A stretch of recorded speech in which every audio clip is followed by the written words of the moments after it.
don't think so. I think it's sooner than that. It's like 57, I think. Wow, he's very. So I owe you points. Okay?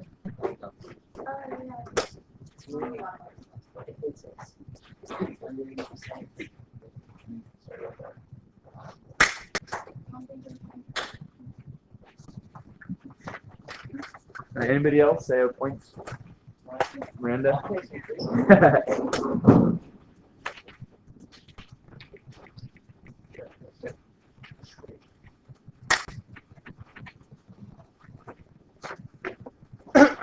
Okay.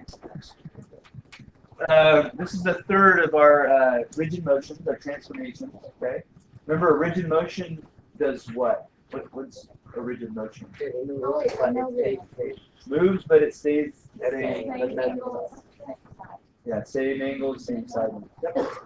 So we've learned about translations, which are slides, reflections, which are flipping over a horizontal, vertical, or horizontal line. And then now we're talking about rotations. So a rotation of x degrees about a point Q, called the center of rotation, is a transformation with these two properties. The image Q, whatever the center of rotation is, you can basically stick your pencil on your paper at the center of rotation and literally, say the center of rotation is right here in the corner, literally rotate it 90 degrees like I'm doing here. What happens to my center of rotation? Absolutely nothing. It stays there. That's the whole point. Yeah, I did. It's like 23 to 25. So center of rotation stays there.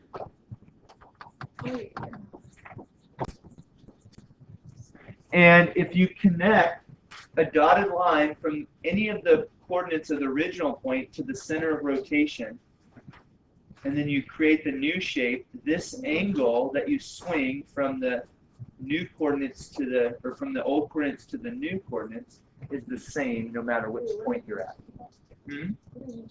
All that's done here, what did I change where? I didn't change anything there. I just accidentally erased it, so I put it back. So what I'm doing is rotating this shape counterclockwise. Okay, we're in this digital age, you guys are going to need to think about your clock arithmetic. Counterclockwise is this direction. So looking at the clock up there, counterclockwise is if you're loosening a bolt, counterclockwise. So I rotated counterclockwise a certain number of degrees here. That's the rotation. So what I always do, and I'll show you when we get to the graphing one here that I'm demonstrating, is I connect a dotted line from the center of rotation to the point that I'm going to rotate, and I rotate each point separately. All that you have to do.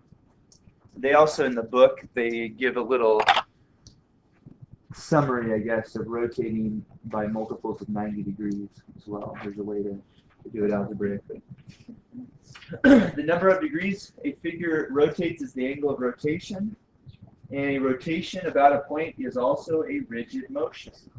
Okay, the notation will be lowercase r for rotation, and then in parentheses as a subscript you'll have the number of degrees you're to rotate it, comma, center of rotation, which will be a point. Okay, that's it. So like I said earlier, you can tell this is rotation because you'll see the degree measuring. Okay, I wouldn't look up here, I'd look at here. Yeah, I would just look at the sheet here. Yeah, you look like you're squinting to see. Why is there a plus 4 and plus 6? Because the default is 2 minutes. When they forget to do it, then I double it. I don't know how the plus 6 got there. Those might have been two separate days. So, unless otherwise stated, rotations in this textbook are going to be counterclockwise. Okay, so we're going counterclockwise. The reason for that is when you get to trigonometry with the unit circle, positive angles always go counterclockwise and negative angles clockwise. So we're going to go counterclockwise just like you will when you get to the trigonometry course. Okay. So example 1, it says state the segment or triangle that represents the image. So pretend this is the base image, and we're going to rotate a given segment a certain number of degrees about a center of origin. And what I'd like you to do is tell me which segment on here, or triangle, does it match up with from the original figure? Okay. So for example, I'll do this first one here. A rotation of 90 degrees about center of rotation X, and we're going to rotate this AB. So I'm going to take this AB right here and rotate it 90 degrees about X. So that would be like taking my pencil, sticking the point on X, grabbing this corner and rotating it 90 degrees. So where is this red line AB going to land on the original figure, or to overlay it on the original? It's going to land, yep, if I stick this here and rotate it, AB will land at CD. That's correct.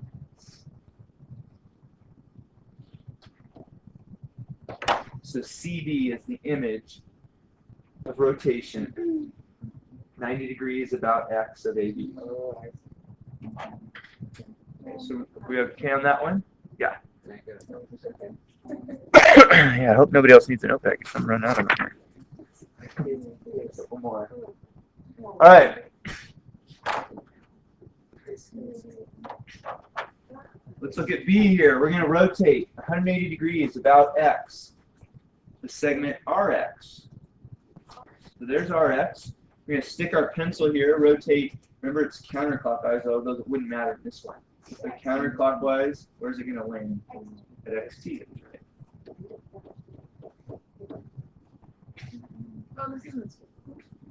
No, not too bad. Not yet. No, it's not too bad. You will need some graph paper for some of the other, like the next example I'm going to show you. You'll need graph paper for that.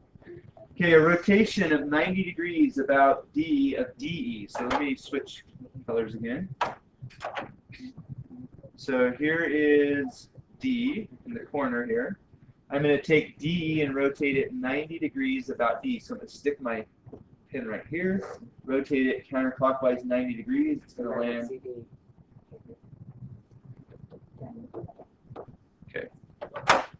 So any questions on those three rotations? Yeah.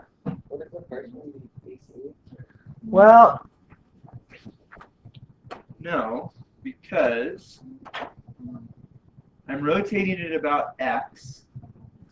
And so as I rotate this about X, it's HA that's going to come in and slide in where BC is. The whole figure is rotating. So I'm grabbing this corner, rotating around. AB is going to land here, and HA is going to land here. This whole side is going to move. So we've got to have space to stick both of these segments.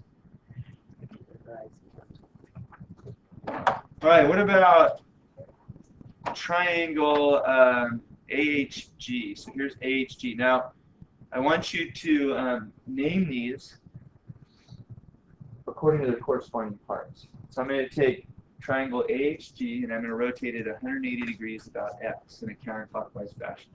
So where is point A going to land? A is going to come all the way around and land at E. Do you see that? So it's going to be equals triangle E. Where is H going to land? At D. And then where's G going to land? C. Good. So I want to name it just like we did in our chapter on congruent triangles by corresponding points for angles. Yeah. Okay. Sorry. Yeah, this should be C here, guys. So G lines up with C. So any questions on that? No. Okay, let's do some coordinate geometry here on the next page. If we have some extra time, we can do some more examples of the same figure. All right, I'm going to take this quadrilateral and rotate it 270 degrees. So what I like to do when I'm rotating 270 degrees is first take the point, rotate it 70 degrees, why? 180. You have, so you're saying 180 and then 90. You can do that. Okay, so what I usually do is I take the coordinate, like I, and I would just draw maybe a dashed line from I to the center. This is the origin here, the center of the rotation. So I'm going to stick my pen right here and rotate this whole shape 270 degrees around. So you can kind of picture where it's going to land. But I'm going to take one point at a time. I think that's the easiest for me. I don't know if I could picture all four at once moving and get them in the right spot. And then they have a whole summary up here of what happens to the coordinates in terms of flip-flopping or negating them and so forth. So I'll talk about that as well. But if I take this point I and I rotate it 270 degrees around, where is it going to land? Well, there's 90 degrees, right? There's 180, like Emily was talking about. So I've gone all the way back, you know, it's like a reflection now, and then go another 90. Where does it land? Right here. So my new coordinate, do you guys follow that? 270 degrees? That was the easiest one. It was already vertical. So my new coordinate, let's call it I prime, is right here at 1, 0. Now what they've also got for you here, I've included in your notes, I thought it might be helpful for some of you. Come on, next page. Yeah. Why isn't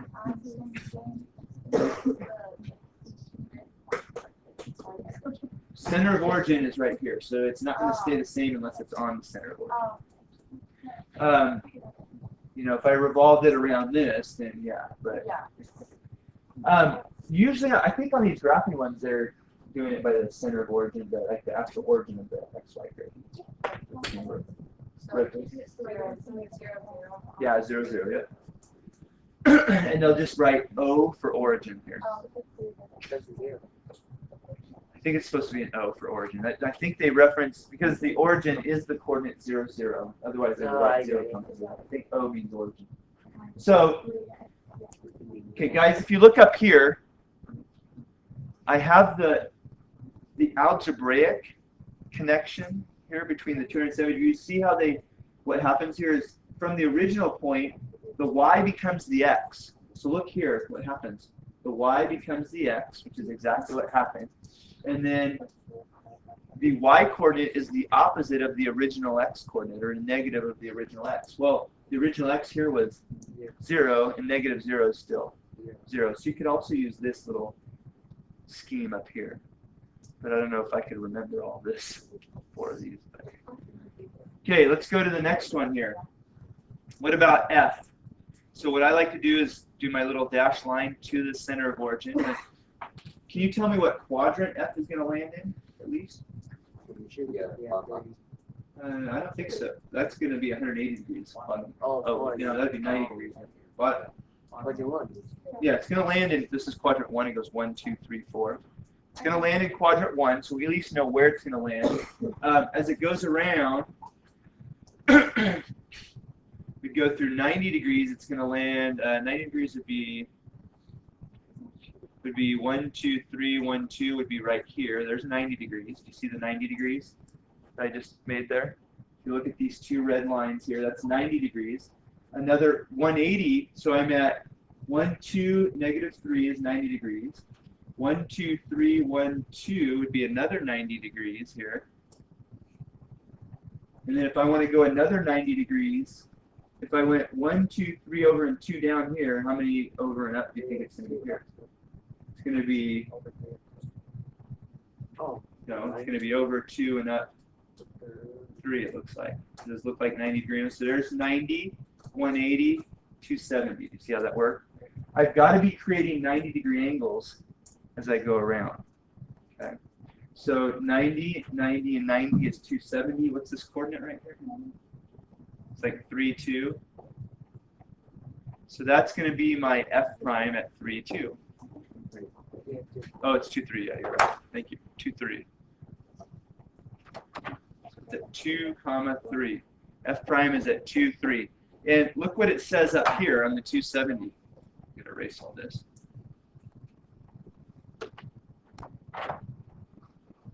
So here's f prime. Oh, that's I prime. I'll move out of the way here. So we have I prime is here, f prime is up here. Look at what it says up here. If f is negative 3, 2, it says to take the y-coordinate and make it the x-coordinate, which I did. It ended up being 2. And then take the opposite of the x-coordinate and make it the y-coordinate, which is exactly what happened here. The -3 became +3, and that's the y coordinate. That only works at 270. Yeah, for these you'd have to memorize each of these, but you know the 180 is easy. That's one for 90. The 360 it puts it right back where it started. So really you just need to know the 90 and the 270. Or just picture it in 90-degree segments like I did. Okay, what about the next one here? Where is G going to end up? This one's not 1, 3. So the 90 would be down here. It's going to keep going around and around.